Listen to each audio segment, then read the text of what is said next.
দেখুন কি অবস্থা, ঘূর্ণিঝড়ের স্পিডটা দেখেছেন?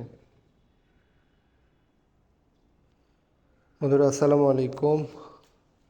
দেশে কিন্তু গত 1 থেকে 2 সপ্তাহ যাবৎ শোনা যাচ্ছে যে একটি আখি নামে একটি ঘূর্ণিঝড় হওয়ার সম্ভাবনা রয়েছে।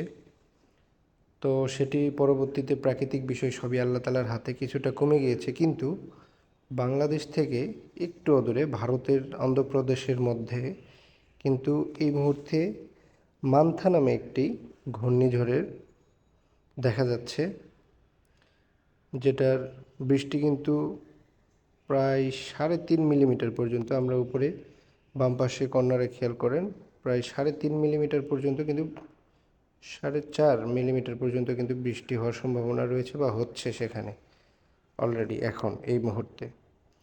তো এটা যদি আমি একটু দেখি বাংলাদেশের কতটুকু প্রভাব পড়ছে। বাংলাদেশে খুব একটা বেশি প্রভাব পড়বে বলে মনে হচ্ছে না, কিন্তু স্বাভাবিক বৃষ্টি বাংলাদেশে হওয়ার সম্ভাবনা রয়েছে বুধবারের দিকে। এছাড়াও আমরা আরও একটু দেখি হারিকেনে গিয়ে, আমরা দেখতে পাচ্ছি এই মুহূর্তে পুরা বিশ্বে 3টি ঘূর্ণিঝড় দেখা যাচ্ছে। তো যেটা মান্থা, এইটার গতিপথটা আমরা একটু লক্ষ্য করি। আমরা দেখতে পাচ্ছি মান্থা বর্তমানে 81 কিলোমিটার স্পিড তার বাতাসের রয়েছে, যেটা ভারতের তালাই নাগপুর হয়ে যাদবপুর, সিংগ্রাম, কানপুর, পাটনা, ফাইজাবাদ এসব এলাকায় এর বেশ প্রভাব পড়বে। তো সেক্ষেত্রে এটার যে গতিপথ, এটা কিন্তু আমরা দেখতে পাচ্ছি বাংলাদেশের দিনাজপুর, পঞ্চগড়, রংপুর, রাজশাহী এই অঞ্চলের দিকে কিন্তু এর গতিপথটা রয়েছে। তো সেক্ষেত্রে 30 তারিখ, 31 তারিখ, 1 তারিখ এই 3 দিনের মধ্যে বাংলাদেশের উত্তরাঞ্চল হয়ে কিছুটা কিন্তু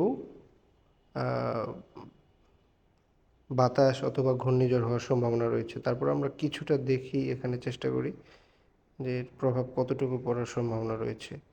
আমরা 29 তারিখেও তেমন কিছু একটা দেখতে পাচ্ছি না। 29 তারিখ রাতের বেলা উত্তরবঙ্গ থেকে কিছুটা বৃষ্টি হওয়ার সম্ভাবনা রয়েছে ঢাকা সহ। তো এই ছিল মোটামুটি আপডেট। আমরা বৃহস্পতিবার অর্থাৎ 30 তারিখেও কিন্তু কিছুটা বৃষ্টিপাত দেখতে পাচ্ছি এবং বাতাসের গতিপথও রয়েছে বেশ ভালো। এবং 31 তারিখেও উত্তরবঙ্গের রংপুর সহ সিলেট, ময়মনসিংহ এই অঞ্চলে ভারী বজ্রপাত সহ বৃষ্টি হওয়ার সম্ভাবনা আমরা দেখতে পাচ্ছি। তো সবই প্রাকৃতিক বিষয়, আল্লাহ তাআলার ইচ্ছা। কিন্তু বর্তমান এই সময়ে আমরা স্মার্টফোনের ব্যবহার কিংবা আমাদের যে প্রযুক্তিগত দিকগুলো রয়েছে, যার মাধ্যমে যতটুকু জানতে পারি আমরা সেটা জানার চেষ্টা করলাম। এবং 1 তারিখে দেখতে পাচ্ছি কিন্তু বিশাল একটা ঘূর্ণিঝড় সহ বজ্রপাত সহ কিন্তু বাংলাদেশে, অর্থাৎ শনিবারে বিশাল একটা ঘূর্ণিঝড় কিন্তু আমরা দেখতে পাচ্ছি। এই যে দেখুন, আমি যদি একটু জুম করি, বাংলাদেশে ঢুকছে রংপুর দিয়ে, রংপুর রাজশাহী হয়ে